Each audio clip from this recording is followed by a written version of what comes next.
يا من يرى يا من يرى مد البعوض جناحها في ظلمة الليل البهيم الأليل يا من يرى.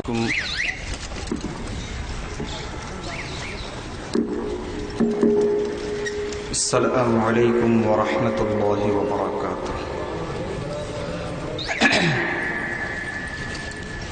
الحمد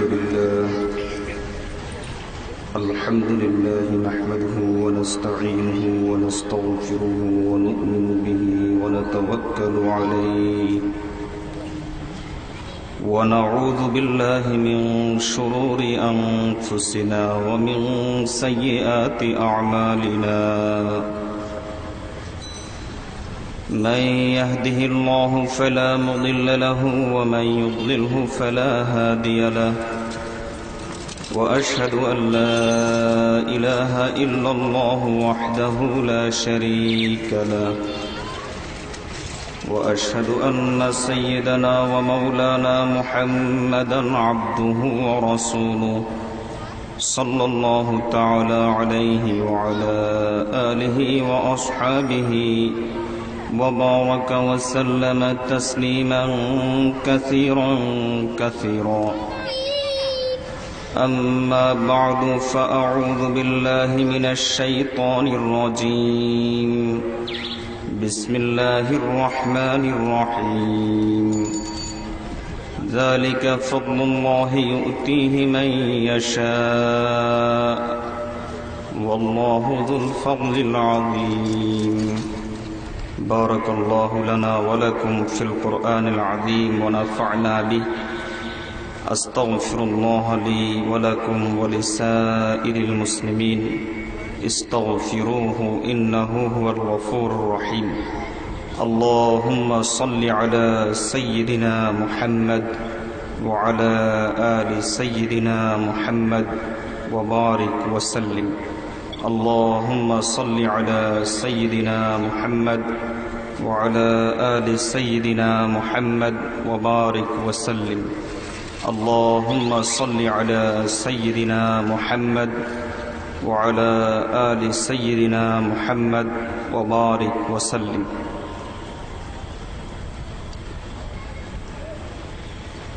উচ্চতর গবেষণা প্রতিষ্ঠান আল মারকাজুল হানাফির উদ্যোগে আয়োজিত ইসলামী ফিকহি সম্মেলনের চলতি অধিবেশনের সম্মানিত সভাপতি,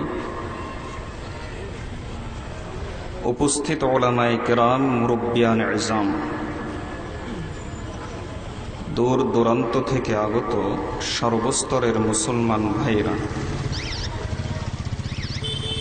পর্দার আড়ালে অপেক্ষারত আমার মা ও বোনেরা, আপনারা নিশ্চয়ই বিজ্ঞাপনে দেখেছেন আমার নির্ধারিত বিষয়বস্তু হল ফিকহের পরিচয় এবং ফিকাহ সংকলনের ইতিহাস। নির্ধারিত বিষয়বস্তুর উপর বর্তমান প্রেক্ষাপটকে সামনে রেখে আপনাদের সামনে গুরুত্বপূর্ণ কিছু কথা বলার চেষ্টা করব, আল্লাহ যদি তৌফিক দান। মূলত রাসূলুল্লাহ সাল্লাল্লাহু আলাইহি ওয়াসাল্লাম একদিন তার সাহাবায়ে কেরামকে লক্ষ্য করে বলেছিলেন, আমার এই দ্বীনের ইলম যদি সুরাইয়া তারাকাতেও চলে যায়, ঈমান যদি সুরাইয়া তারাকাতেও চলে যায়, তাহলে সেখান থেকেও ওই ইলমটাকে, ওই দ্বীনটাকে, ওই ঈমানটাকে একজন নিয়ে আসবেন যিনি হবেন পারস্যের অধিবাসী। সহিহ বুখারীর এই হাদিস রাসূলুল্লাহ সাল্লাল্লাহু আলাইহি ওয়াসাল্লাম হযরতে সালমান ফারসি রাদিয়াল্লাহু তাআলা আনহুকে উদ্দেশ্য করে বলেছিলেন। আর আমরা জানি, উলামায়ে কেরাম জানেন, তালেবে ইলমদের জানার সুযোগ আছে। ইমামদের মধ্য থেকে বাকি যে 3 ইমাম আছেন, 3 জনের একজনই পারস্যের অধিবাসী নন। যিনি পারস্যের অধিবাসী তিনি হলেন ইমামে আজম আবু হানিফা রাহমাতুল্লাহ আলাইহি। ইমামে আজম মানে মহান ইমাম। এই ইমামে আজম উপাধিটাও মূলত রাসূলুল্লাহ সাল্লাল্লাহু আলাইহি ওয়াসাল্লামের জবানেরই বরকত। নবীজির জবানের বরকতে এক সাহাবী বিড়াল ছানা তার কাছে ছিল। নবীজি তাকে আবু হুরায়রা বলে নাম দিয়েছেন, ডেকেছেন। জবানের বরকতে ওই সাহাবীর নাম হয়ে গেল আবু হুরায়রা। আরেকজন সাহাবী মাটিতে গড়াচ্ছিলেন, শুয়েছিলেন। নবীজি তাকে আবু তুরাব আদর করে ডেকেছিলেন। নবীজির জবানের বরকতে ওই সাহাবীর নামই হয়ে গেল আবু তুরাব।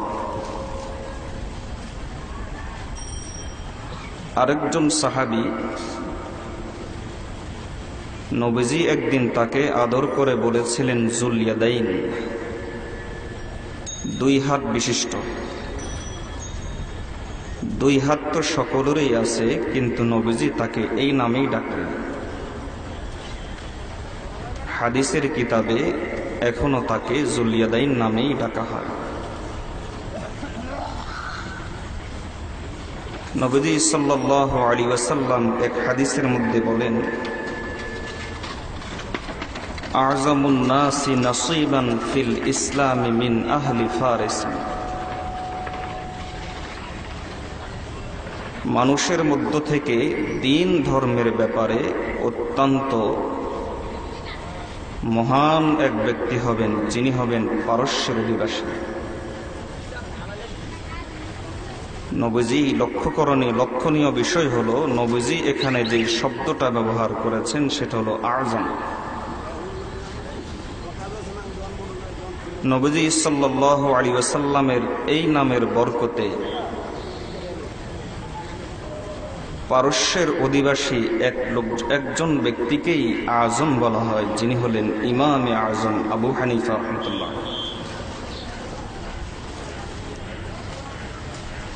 ইমামে আজম আবু হানিফা রাহমাতুল্লাহ আলাইহির অনেকগুলো কৃতি এবং কৃতিত্ব আপনারা মাগরিবের আগের বয়ানে বেশ শুনেছেন। তবে তার সবচাইতে বড় কৃতিত্ব হলো, যে কৃতিত্বের কাছে কিয়ামত পর্যন্ত মুসলিম উম্মাহ ঋণী থাকবে, সেই কৃতিত্ব হলো ফিকহ সংকলন। ফিকহ সংকলনের বিষয়টা বোঝার আগে ফিকহ কাকে বলে এই বিষয়টা বোঝা দরকার। হাদিসের মধ্যে রাসূলুল্লাহ সাল্লাল্লাহু আলাইহি ওয়াসাল্লাম বিভিন্ন সময়ে বিভিন্ন বিষয় বিক্ষিপ্তভাবে অনেক কথা বলেছেন, অনেক কথার দিক নির্দেশনা দিয়েছেন। পরিভাষাগতভাবে যেগুলোকে ইসলামের আহকাম বা ইসলামের বিধিবিধান বলা হয়, অনুরূপ কিছু বিধান মৌলিকভাবে কোরআন মজিদেও আছে। কোরআন এবং হাদিসের বিশাল ভাণ্ডারে ইসলামের যে সমস্ত বিধিবিধান ছড়িয়ে ছিটিয়ে আছে, সেই সমস্ত বিধিবিধান ছড়িয়ে ছিটিয়ে থাকা বিধিবিধান উম্মতের সামনে উম্মতের উপযুক্ত করে আমলযোগ্য করে পেশ করার নাম হলো ফিকহ। এই কঠিন এবং জটিল কথাটা আপনাদের সকলের বোঝা সহজ হবে একটা দৃষ্টান্তের মাধ্যমে। যেমন নামাজের তাকবীরে তাহরিমা থেকে শুরু করে সালাম ফিরানো পর্যন্ত যতগুলো আমল, সবগুলো আমল হাদিসের কিতাবে ছড়িয়ে ছিটিয়ে বিভিন্নভাবে আছে। কিন্তু পরিপূর্ণ নামাজের বিবরণ এককভাবে বিন্যাসিত অবস্থায়, সাজানো অবস্থায় হাদিসের এক কিতাবে নাই। হাদিসের এই বিভিন্ন কিতাব থেকে ছড়ানো ছিটানো আমলগুলোকে খোঁজ করে করে তাকবীরে তাহরিমা থেকে সালাম ফিরানো পর্যন্ত নামাজের একটা পরিপূর্ণ রূপরেখা যে শাস্ত্র পেশ করেছে তার নাম হলো ফিকহ। এটা কেবল নামাজ নয়, নামাজ, রোজা, হজ, যাকাত থেকে শুরু করে মানুষের ব্যক্তিগত জীবন থেকে শুরু করে পারিবারিক, সামাজিক, রাষ্ট্রীয় জীবন পর্যন্ত যতগুলো ক্ষেত্রে, যতগুলো জায়গাতে মানুষের ইসলামী হুকুম আহকামের দরকার, ইসলামের বিধিবিধানের দরকার, সবগুলো জায়গাতে ইসলামের বিধিবিধান ইসলামের পক্ষ থেকে আসে। এমনকি ওলামায়ে কেরাম জানেন, একজন মানুষ বাথরুমের প্রয়োজন কিভাবে সারবে এ সম্পর্ক ইসলামের সুস্পষ্ট সঠিক দিক নির্দেশনা আছে। কিন্তু মানুষের জীবনের প্রয়োজনের একাধিক ক্ষেত্র, আর এই একাধিক ক্ষেত্রের সাথে সংশ্লিষ্ট বিধিবিধানগুলো হাদিসের কিতাবে এক জায়গাতে নাই। হাদিসের কিতাবের বিভিন্ন জায়গা থেকে মগজ বের করে তারপর যে জিনিসটা পেশ করেছে তার নাম হলো ফিকহ।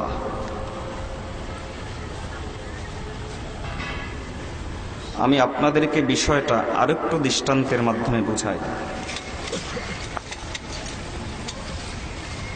এক কথায়, হাদিসের বিশাল ভান্ডার থেকে আমাদের প্রয়োজনীয় বিধিবিধানগুলো বের করা কঠিন। এই কঠিন বিধিবিধানগুলোকে বের করে আমাদের জন্য সহজভাবে যে পেশ করেছে তার নাম হলো ফিকহ। এই কাজটা যিনি সর্বপ্রথম করেছেন তার নাম হলো ইমামে আজম আবু হানিফা রাহমাতুল্লাহ আলাইহি। যার কারণে ইমামগণ একথা বলতে বাধ্য হয়েছেন, কিয়ামত পর্যন্ত মানুষ ফিকহের ব্যাপারে ইমাম আবু হানিফার পরিবারভুক্ত। ইমাম শাফিঈ রাহমাতুল্লাহ আলাইহি তো স্পষ্ট করেই বলেছেন, আন্নাসু ইয়ালু আবি হানিফাতা ফিল ফিকহ। পরিবারের মধ্যে যেমন ভাবে একজন অভিভাবক থাকে, বাকিরা তার অধীনস্থ থাকে, তার দিক নির্দেশনা মতে পরিবার চলে, ঠিক তেমনি ভাবে কোরআন হাদিস থেকে মাসালা বের করার ক্ষেত্রে অভিভাবক তুল্য অভিভাবকের ভূমিকা যিনি নিয়েছেন তিনি হলেন ইমামে আজম আবু হানিফা রাহমাতুল্লাহ আলাইহি। এই অভিভাবকত্বের দায়িত্ব গ্রহণ করার পিছনেও একটা সুন্দর এবং চমৎকার ইতিহাস আছে। সেই চমৎকার ইতিহাসটা হলো এই, ইসলামী খেলাফতের যখন চারিদিকে বিস্তৃতি ঘটল, চারিদিকে বিস্তৃতি ঘটার সুবাদে ইসলামী খেলাফতের একটা বড় অংশ চলে গিয়েছিল কুফা নগরীতে। সেই কুফা নগরীতে প্রায় ১৫০০ সাহাবী বসবাস করেছিলেন। যার মধ্য থেকে 70 জন সাহাবী ছিলেন বদরি সাহাবী। আর ওই সাহাবায়ে কেরামের মধ্য থেকে একজন শ্রেষ্ঠ সাহাবীর নাম ছিল হযরতে আব্দুল্লাহ ইবনে মাসউদ রাদিয়াল্লাহু তাআলা। ইতিহাসের মধ্যে প্রবেশ করার পূর্বে আগে আব্দুল্লাহ ইবনে মাসউদ রাদিয়াল্লাহু তাআলা সম্পর্কে কিঞ্চিত ধারণাটা একটু নিয়ে নিই। আব্দুল্লাহ ইবনে মাসউদ রাদিয়াল্লাহু তাআলা আনহু বিশিষ্ট তাবেঈ মাসরুকের কথা থেকে তার সকল কৃতিত্ব এখানেই চলে আসে। তিনি বলেন, আমি সাহাবায়ে কেরামের ইলমের দিকে তাকিয়েছি ভালোভাবে, দেখলাম যে 6 জনের মধ্যে সমস্ত সাহাবায়ে কেরামের ইলম সীমাবদ্ধ হয়ে গেছে। তারপর ওই 6 জনের ইলমের দিকেও আমি তাকিয়েছি, দেখলাম তাদের 6 জনের ইলম 2 জন সাহাবীর মধ্যে সীমাবদ্ধ হয়েছে। ইনতাহা ইলা ইসনাইন ইলা আলী ওয়া আব্দুল্লাহ ইবনে মাসউদ। একজন হলেন হযরত আলী রাদিয়াল্লাহু তাআলা আনহু, আরেকজন হলেন হযরতে আব্দুল্লাহ ইবনে মাসউদ রাদিয়াল্লাহু তাআলা। সমস্ত সাহাবায়ে কেরামের ইলম যে 2 সাহাবীর মধ্যে জমা হয়েছে। হানাফি ফিকহ অথবা ফিকহের সংকলনের মূল ভিত্তিটা হলো এই 2 জন সাহাবী। ফিকহ সংকলনের ইতিহাস আনতে হলে হানাফি ফিকহের কথা আগে চলে আসেই, কারণ ফিকহ তো সর্বপ্রথম হানাফি মাযহাবের ফিকহি সংকলন হয়েছে। আব্দুল্লাহ ইবনে মাসউদ রাদিয়াল্লাহু তাআলা আনহু ইলমের ব্যাপারে এত উঁচু মানের ছিলেন যে হযরত ওমর রাদিয়াল্লাহু তাআলা আনহু বলেন, আব্দুল্লাহ ইবনে মাসউদের প্রয়োজন মদিনাতে আমার ছিল, কিন্তু আমি মদিনাবাসী থেকে কুফাবাসীকে বেশি প্রাধান্য দিয়েছি, তাই আব্দুল্লাহ ইবনে মাসউদকে তাদের কাছে পাঠিয়েছি। নবীজি সাল্লাল্লাহু আলাইহি ওয়াসাল্লামের পরিবারভুক্ত প্রায় সাহাবায়ে কেরাম এমনটি মনে করতেন, নবীজির জানাজা বহনকারী, নবীজির বদনা বহনকারী, পানির মশক গ্রহণকারী বিশিষ্ট সাহাবী হযরতে আব্দুল্লাহ ইবনে মাসউদ রাদিয়াল্লাহু তাআলা। কুফার ইলমের জগতে প্রধান আসনে আসীন হয়েছিলেন তিনি। ওমর রাদিয়াল্লাহু তাআলা যেদিন পাঠিয়েছেন সেদিন থেকেই তিনি প্রধান আসনে আসীন হয়েছেন। আব্দুল্লাহ ইবনে মাসউদ রাদিয়াল্লাহু তাআলা আনহু ওই কুফা নগরীতে তথা ইরাক নগরীতে তার ইলমের প্রচার এবং প্রসার করেছেন। তার মধ্য থেকে তার কিছু ছাত্র এই ক্ষেত্রে প্রাধান্য লাভ করেছেন। শেষ আব্দুল্লাহ ইবনে মাসউদ রাদিয়াল্লাহু তাআলা যখন ইন্তিকাল করেন, তখন তার একজন কৃতি ছাত্র, তার নাম ছিল আলকামা। আলকামা রাহমাতুল্লাহ আলাইহি যদিও একজন তাবেঈ ছিলেন, কিন্তু ইলমের জগতে তিনি এতটাই কৃতিত্ব লাভ করেছিলেন যে সাহাবায়ে কেরামও তার কাছ থেকে ফতোয়া কামনা করতেন। আব্দুল্লাহ ইবনে মাসউদ রাদিয়াল্লাহু তাআলার ইন্তেকালের পর ইলমের ওই সিংহাসনে আসীন হন হযরতে আলকামা। তিনিও যথাসময়ে যখন ইন্তেকাল করলেন, তারপর ওই আসনে আসীন যিনি হন তিনি হলেন তারই একজন কৃতি ছাত্র হযরতে ইব্রাহিম নাখঈ রাহমাতুল্লাহ আলাইহি। তার ইন্তেকালের পর তারপর ওই আসনে যিনি আসীন হন তিনি হলেন তারই একজন কৃতি ছাত্র হযরতে হাম্মাদ রাহমাতুল্লাহ আলাইহি। তার ইন্তেকালের পর ওই আসনে যিনি আসীন হন 120 হিজরিতে তিনি হলেন তারই কৃতি ছাত্র ইমামে আজম আবু হানিফা রাহমাতুল্লাহ আলাইহি। ইমাম আজম আবু হানিফা রহমতুল্লাহ আলাই কোরআন এবং হাদিস গবেষণা করে উম্মতের প্রয়োজনীয় মাসাগুলো দেওয়ার পাশাপাশি তিনি সর্বপ্রথম যে কাজটা করেছেন সেটা হলো ছড়িয়ে ছিটিয়ে থাকা হাদিসগুলোকে তিনি বিন্যাস করে আহকামের বিষয়টাকে লক্ষ্য রেখে, ইসলামের বিধিবিধানের বিষয়টাকে লক্ষ্য রেখে হাদিসগুলোকে ওই বিধিবিধানের আওতায় এনে হাদিসের কিতাব সংকলন করেছে।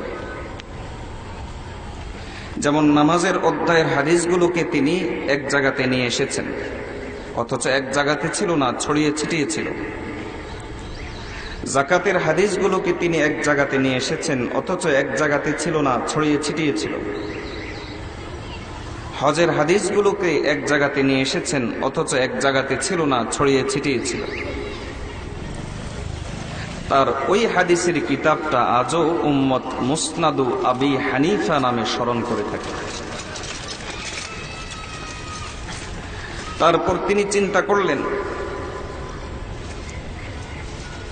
যে বিন্যাসিত এই ইলম যদি হারিয়ে যায় তাহলে উম্মত অনেক বড় ফায়দা থেকে বঞ্চিত হয়ে যাবে। এজন্য তিনি বিন্যাসিত এই ইলমকে সংকলন করার জন্য, সন্নিবেশিত করার জন্য 40 সদস্যের একটা কমিটি তিনি গঠন করেছেন। আর ওই 40 সদস্য কমিটি বিশিষ্ট বড় বড় আলেম, ওই যুগের সেরা সেরা আলেম, হাফেজ হাদিসও যেখানে কয়েকজন ছিলেন, ওই যুগের সেরা সেরা আলেমরা ওই একটা মাসআলা সামনে আসলে কোরআন এবং হাদিসকে সামনে রেখে তারা গবেষণা করতেন, তারপর উম্মতের কাছে পেশ করতেন। এর সার সংক্ষেপ ইতিহাস থেকে এবার আমি আপনাদের মনোযোগ কয়েকটা বিষয়ের প্রতি আকর্ষণ করব। নম্বর 1, রাসূলুল্লাহ সাল্লাল্লাহু আলাইহি ওয়াসাল্লাম যেই নামাজ পড়েছেন, যে ইবাদত করেছেন, ইরাকের 1,500 সাহাবী কিংবা 17 জন বদরি সাহাবী কিংবা ইরাকের ইলমের আসনে আসীন, ইলমের জগতে প্রধান তারকা আব্দুল্লাহ ইবনে মাসউদ রাদিয়াল্লাহু তাআলা আনহু ওই ইবাদত করেছেন, ওই নামাজ পড়েছেন না ভিন্ন ইবাদত করেছেন, ভিন্ন নামাজ পড়েছেন? ওই ইবাদতই করেছেন, ওই নামাজই পড়েছেন।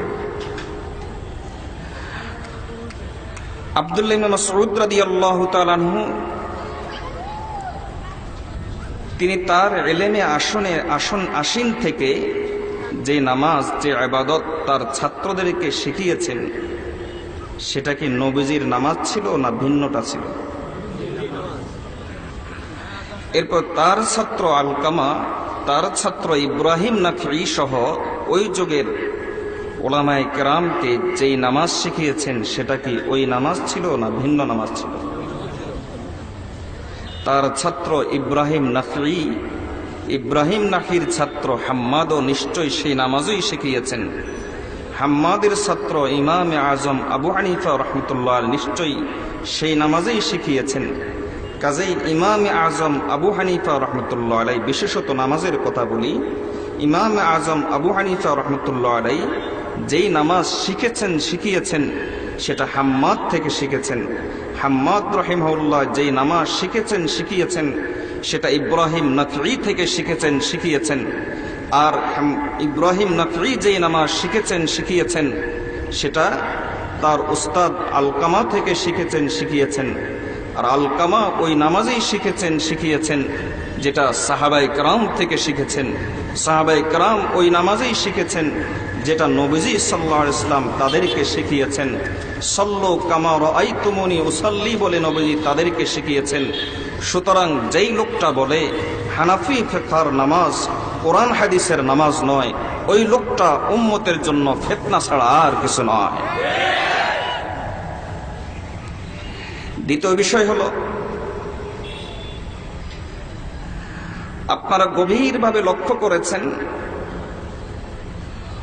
উম্মতের মধ্যে সর্বপ্রথম এই বিক্ষিপ্ত ছড়িয়ে ছিটিয়ে থাকা দ্বীনটাকে, ইসলামটাকে কিতাববদ্ধ আকারে সর্বপ্রথম যিনি সংকলন করেছেন আমার আলোচ্য ইতিহাস থেকে লক্ষ্য করেছেন তিনি হলেন ইমামে আজম আবু হানিফা রাহমাতুল্লাহ আলাইহি। সাহাবায়ে কেরাম এরকম কোনো কিতাব বিন্যাস করে যান নাই, এরকম কোনো কিছু বিন্যাস করে যান নাই। তবে হ্যাঁ, সাহাবায়ে কেরাম দ্বীনের তাবলীগ করেছেন। সাহাবায়ে কেরাম নবীজি সাল্লাল্লাহু আলাইহি ওয়াসাল্লামকে অনুসরণ করেছেন পরিপূর্ণ মাত্রায়।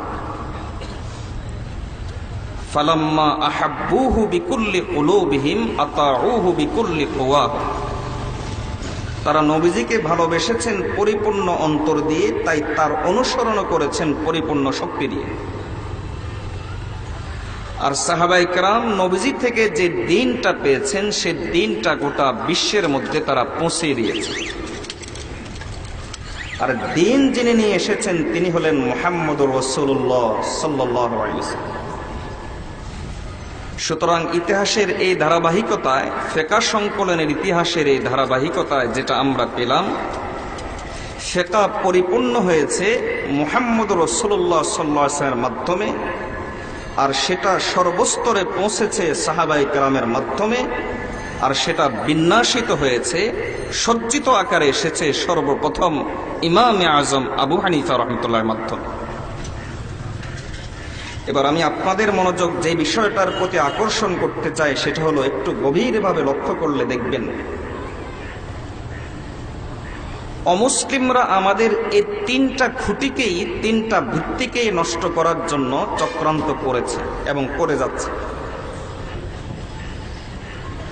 যে নবীর মাধ্যমে দ্বীন পরিপূর্ণ হয়েছে সেই নবীকে কলুষিত করার জন্য তারা আবিষ্কার করলো একটা নতুন জামাত, তার নাম দিল আহমদিয়া মুসলিম জামাত।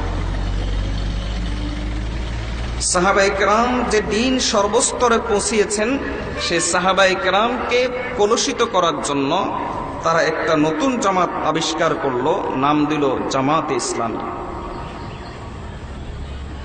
আর যারা দ্বীনকে বিন্যাসিত করেছেন তাদেরকে কলুষিত করার জন্য তারা নতুন আরেকটা গ্রুপ আবিষ্কার করলো, তাদের প্রকৃত নাম হলো গায়ের মুকাল্লাদ লা মাযহাবী, পরিচয় দেয় আহলে হাদিস বলে। মনে রাখবেন, আহমদিয়া মুসলিম জামাত যেমন মুসলিম নয়, জামাতে ইসলামী যেমন ইসলাম নয়, ঠিক তেমনি ভাবে তথাকথিত আহলে হাদিস তো হাদিসের অনুসারী নয়।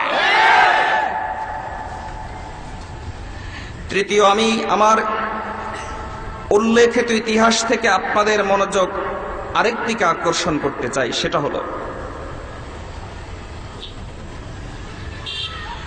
হযরত ইমাম আজম আবু হানিফা রাহমাতুল্লাহ আলাইহি ফিকহের যে সংকলন করেছেন সেটা কি কোরআন হাদিসকে সামনে রেখে না বাদ দিয়ে? সামনে রেখে। কোরআন হাদিসকে সামনে রেখেই তারা তিনি ফিকহ সম্মেলন সংকলন করেছেন, কিংবা তার কমিটি ফিকহ সংকলন করেছে। সুতরাং এই ইতিহাস থেকে যে জিনিসটা প্রমাণিত হয় সেটা হলো ফিকহ হলো কোরআন হাদিসের সার নির্যাস। কোরআন হাদিসে যা কিছু আছে তার সার নির্যাস হলো ফিকহ। চক্রান্তকারীর চক্রান্ত দেখেন, কোরআন হাদিসে বিশ্বাসী একজন লোককে মুসলিম বলা হয়, মুমিন বলা হয়। এই চক্রান্তকারীর চক্রান্ত দেখেন, এরা আপনাকে প্রশ্ন করার সময় প্রশ্ন করবে আপনি কি মুসলিম না হানাফি। কথা বুঝেন নাই? এ জাতীয় মুখরোচক কিছু প্রশ্নের মাধ্যমে তারা মূলত যে জিনিসটা করতে চায় সেটা হলো তারা এই দ্বীনকে আপন স্থানের উপর রাখতে চায় না। এজন্য আমি আপনাদের মনোযোগ আকর্ষণ যে বিষয়টার প্রতি করতে চাই সেটা হলো একজন প্রখ্যাত আলেম দ্বীন আল্লামা নিজামউদ্দিন শামসী রহমতুল্লাহের কথা দিয়ে।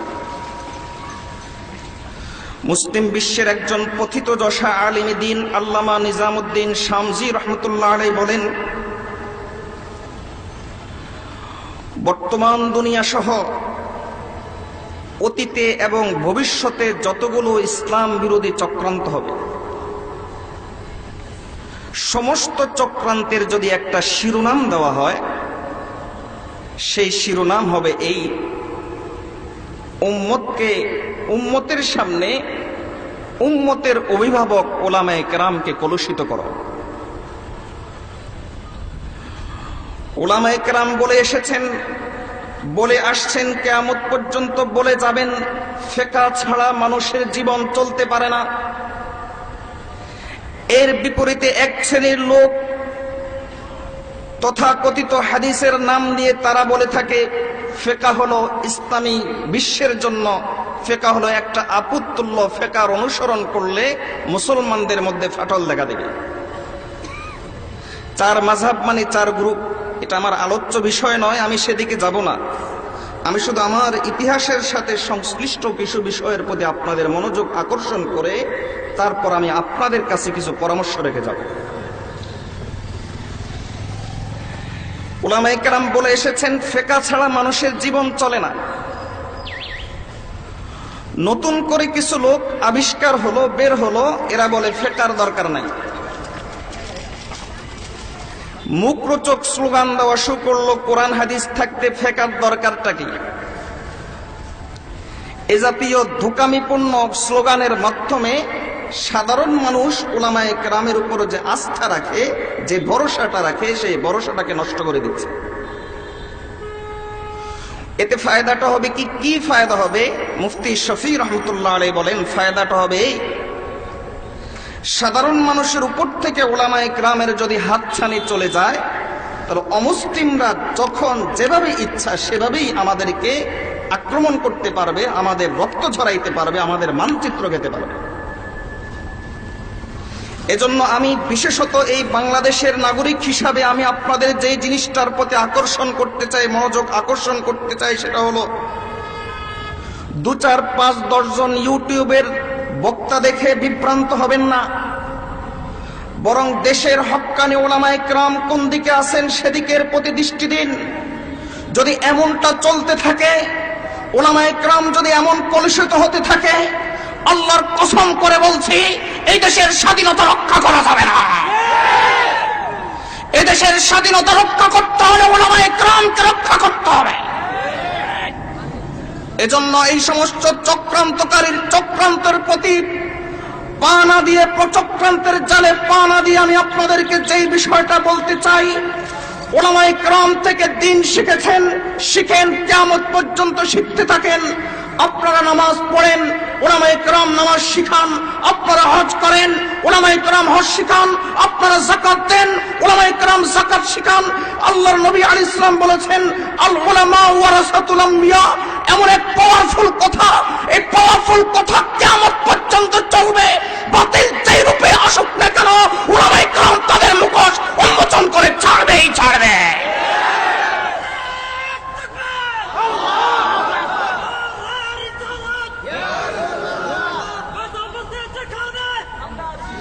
আমি আপনাদের মনোযোগ চতুর্থ যে বিষয়টার প্রতি আকর্ষণ করতে চাই, সেটা হলো আহলুস সুন্নাহ ওয়াল জামাত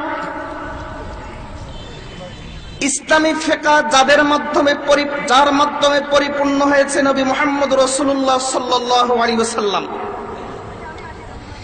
তিনি সহ সকল নবীর ব্যাপারে একটা আকীদা বিশ্বাস পোষণ করেন, সেটা হলো তারা সকলেই মাসুম, তারা সকলেই নিষ্পাপ। তারপর ইসলামী ফিকহ মানুষের প্রয়োজনীয় দিন গোটা বিশ্বের মধ্যে যাদের মাধ্যমে পৌঁছেছেন সাহাবায়ে কেরাম, তাদের ব্যাপারে আহলুস সুন্নাহ ওয়াল জামাতের আকীদা বিশ্বাস হলো তারা হলেন মাগফুর, অর্থাৎ যদি তারা কোনো প্রকার ভুল ত্রুটি করেও থাকেন তাহলে আল্লাহ তাআলা তাদেরকে মাফ করবেন, এবং মাফ করার ঘোষণা আল্লাহ আগেই দিয়ে দিয়েছেন, রাদিয়াল্লাহু আনহুম ওয়া রাদু আনহু। এরপর মুজতাহিদ ইমামগণের ব্যাপারে আহলুস সুন্নাহ ওয়াল জামাতের আকীদা বিশ্বাস হলো তারা হলেন মাহফুজ।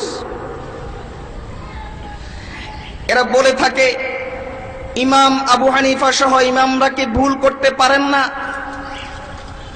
আমরা উত্তর দেই, এখানে ভুল নির্ভুলের প্রশ্ন নয়, প্রশ্ন হলো যোগ্যতা এবং অযোগ্যতা।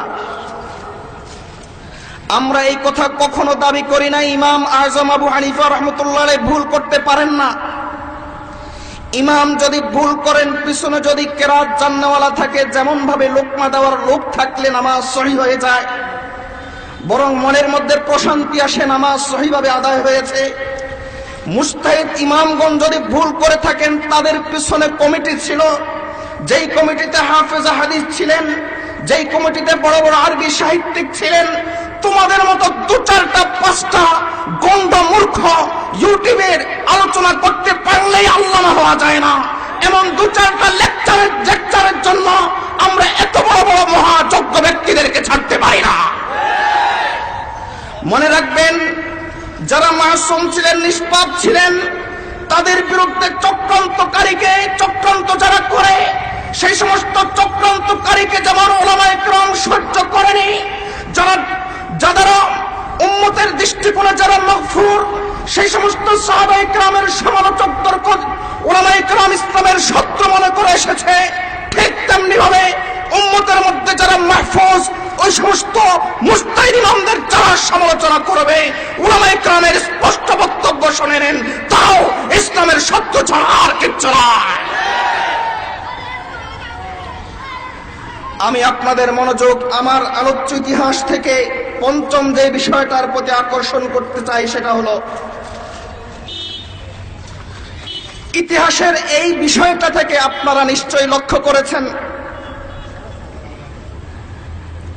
উম্মতের সামনে হাদিস পেশ করা এর চাইতে ফিকহ পেশ করা হলো সহজ। যেমন অজুতে কয় ফরজ, নামাজে কয় ফরজ, অজুতে ওয়াজিব কয়টা, সুন্নত কয়টা, নামাজে ওয়াজিব কয়টা, সুন্নত কয়টা। এটা যদি কোনো ব্যক্তির সামনে হাদিসের কিতাব একটা নয়, যদি 30টা দিয়েও যদি দেওয়া হয়, বলা হয় তুমি বের করো, আলোচ্য ইতিহাস থেকে কি বুঝেছেন? পারবে না পারবে না? আর বের করতে না পারলে আমল করতে পারবে না, আমল থেকে দূরে সরবে। এজন্যই দেখবেন, এই বিষয়টার প্রতি আমি মনোযোগ আকর্ষণ করতে চাই, এজন্যই দেখবেন কথিত এই আহলে হাদিসদের চক্রান্ত হলো মানুষকে আমল থেকে দূরে সরানো। যেই লক্ষ্যে তারা থিওরি দিয়েছে, সেই লক্ষ্যটাই তারা বাস্তবায়ন করে যাচ্ছে। তাদের মূল লক্ষ্য হলো মানুষকে আমল থেকে দূরে সরানো। এজন্য দেখবেন এরা নামাজীদেরকে নামাজের দাওয়াত দিবে না, বরং বেনামাজীদেরকে নামাজের দাওয়াত দিবে না, বরং নামাজীদেরকে বলবে তোর নামাজ হয় না। এজন্য আরো একটু গভীরভাবে আপনি লক্ষ্য করলে দেখবেন, বিতিরের নামাজের রাকাত সম্পর্কে তো অনেক হাদিস আছে, কিন্তু এরা 1 রাকাতটা কেন ধরে? কারণ এখানে আমল ফাঁকি দেওয়া যায়। তারাবির নামাজের ইমাম বুখারী রহমতুল্লাহ আলাইহি স্বভাব সুলভ আচরণের কারণে বাব তথা অধ্যায়ের শিরোনাম কায়েম করে তিনি ভিন্ন একটা হাদিস এনেছেন, যদিও তার নিজের আমল হলো 20 টাকাতের, কিন্তু তিনি এখানে ভিন্ন একটা হাদিস এনেছেন। বাব বা অধ্যায়ের শিরোনামের সাথে ন্যূনতম একটা সম্পর্ক থাকার কারণে এই একটা দুর্বল বিষয়টাকে তারা গ্রহণ করে উম্মতকে 20 টাকার থেকে 8 টাকাতে আনে। কেন? কারণ এখানে নামাজকে ফাঁকি দেওয়া যায়। এদের মূল উদ্দেশ্য হলো মানুষকে আমল শূন্য করা। এর কারণ কি? কারণ এর সমস্ত চক্রান্ত তো এসেছে ইহুদি খ্রিস্টান থেকে। ইহুদি খ্রিস্টানরা চায় আমাদের রক্ত খেতে, আমাদের মানচিত্র খেতে। আর ইহুদি খ্রিস্টান একথা ভালো করেই জানে, আমাদের মূল পাওয়ার অস্ত্র নয়, মূল পাওয়ার জনবল নয়, মূল পাওয়ার আমাদের কোয়ান্টিটি নয়, মূল পাওয়ার হলো আমাদের কোয়ালিটি। ঈমান আমলের দিক থেকে আমাদের কোয়ালিটি যদি বেড়ে যায়, দুনিয়ার কোন কুত্তা আমাদের দিকে চোখ তুলে তাকানোর সাহস করবে না। এজন্য তারা কিছু কুত্তা লেলিয়ে দিয়েছে, কিছু চক্রান্তকারীকে লেলিয়ে দিয়েছে, যাদেরকে যাতে করে উম্মতকে ঈমান আমল থেকে বিচ্ছিন্ন করা যায়। এজন্য মনে রাখবেন, ফিকহ থেকে বিচ্ছিন্ন করা মানে উম্মতকে ঈমান আমল থেকে বিচ্ছিন্ন করা। আমরা স্পষ্ট ভাষায় বলে দিতে চাই, যতদিন পর্যন্ত উলামায়ে কেরাম থাকবে, ততদিন পর্যন্ত এদের চক্রান্ত অন্তত এই দেশে বাস্তবায়ন করতে দেওয়া হবে না। ষষ্ঠ, আমি যে বিষয়ের প্রতি আপনাদের মনোযোগ আকর্ষণ করতে চাই, সেটা হলো আমাদের মূল অভিভাবককে। সবাই বলেন কে? আল্লাহ। আল্লাহ কোরআন মজিদের মধ্যে বলেছেন, আল্লাহু ওয়ালিয়্যুল্লাযীনা আমানু। আল্লাহর অভিভাবকত্ব যেন আমরা সর্বক্ষেত্রে অনুভব করতে পারি। এজন্য কোরআন মজিদের একাধিক আয়াতে আল্লাহ বলেছেন, বহু আয়াত, এটা যেহেতু আমার আলোচ্য বিষয় না আমি সেদিকে যাব না, বহু আয়াতে আল্লাহ একাধিক জায়গাতে আল্লাহ আলোচনা করেছেন যে তোমরা যেখানেই থাকো না কেন আমি আল্লাহর উপস্থিতি সেখানেই তোমরা অনুভব করো। দেখেন, এরা শুধু যে আমাদের আমল নষ্ট করতে চায় তা নয়, এরা আমাদের ঈমানকে নষ্ট করতে চায়। এজন্যই দেখবেন ঈমান নষ্টকারী যতগুলো গ্রুপ আছে আমলের ব্যাপারে তারা আলাদা আলাদা মসজিদ করে নিয়েছে। ঈমান নষ্টকারী একটা গ্রুপের নাম হলো আহমদিয়া মুসলিম জামাত, আমলের ব্যাপারে এসে তারা আলাদা মসজিদ করে নিল।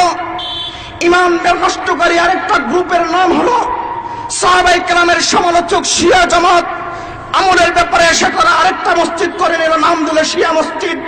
ঈমান নষ্টকারী আরেকটা গ্রুপের নাম হলো কথিত আহলে হাদিস জামাত, আমলের ব্যাপারে এসে তারা আরেকটা মসজিদ করে নিল, নাম দিল আহলে হাদিস মসজিদ। এজন্য আমি যে বিষয়টার প্রতি আপনাদের দৃষ্টি আকর্ষণ করতে চাই সেটা হলো, গভীরভাবে আপনারা লক্ষ্য করলে দেখবেন আমরা যেন আমাদের আল্লাহর উপস্থিতি সর্ব জায়গায় সর্বক্ষেত্রে একেবারে বদ্ধ দরজার ভিতরে কিংবা মাঠের মধ্যে যেখানেই থাকি না কেন সেখানেই যেন আমরা আমাদের আল্লাহর উপস্থিতি টের না পাই, অনুভব করতে না পারি। এজন্য তারা আমাদের আকীদা বিশ্বাসের উপর আঘাত করে তারা আল্লাহ কোথায় আছেন এর একটা বিকৃত সংজ্ঞা, বিকৃত পরিচয় মানুষের সামনে পেশ করে আমাদেরকে অভিভাবক শূন্য করতে চায়। আমরা তাদেরকে স্পষ্ট ভাষায় ঘোষণা দিতে চাই, ইসলাম রক্ষাকারী দুর্গ কওমি মাদ্রাসা যতদিন পর্যন্ত থাকবে, ওই দুর্গের সহযোগী দাওয়াত তাবলীগের জামাত যতদিন পর্যন্ত থাকবে, ওই দুর্গের সিপাহসালার উলামায়ে কেরাম হক্কানি পীর মাশায়েখ যতদিন পর্যন্ত থাকবে, ততদিন পর্যন্ত তোমাদের এই চক্রান্তকে বাস্তবায়ন করতে দেওয়া হবে না। আমি আমার আলোচনা শেষ করছি, তাকবীর পরে আমি আপনাদেরকে কিছু পরামর্শ দিতে চাই। আমি আরো কিছু বিষয়ের প্রতি আপনাদের মনোযোগ আকর্ষণ করার ইচ্ছা ছিল আমার আলোচিত ইতিহাসের আলোকে, কিন্তু সময় সংক্ষিপ্ততার কারণে সেদিকে আমার যাওয়া সম্ভব হচ্ছে না। অন্তত আমি আপনাদেরকে অন্তত এই মুহূর্তে অন্তত 30টা বিষয় এমন দেখাতে পারবো যেই বিষয়টার প্রতি আপনারা কমন সেন্স ব্যবহার করলেই, কোরআন হাদিসের দরকার হবে না।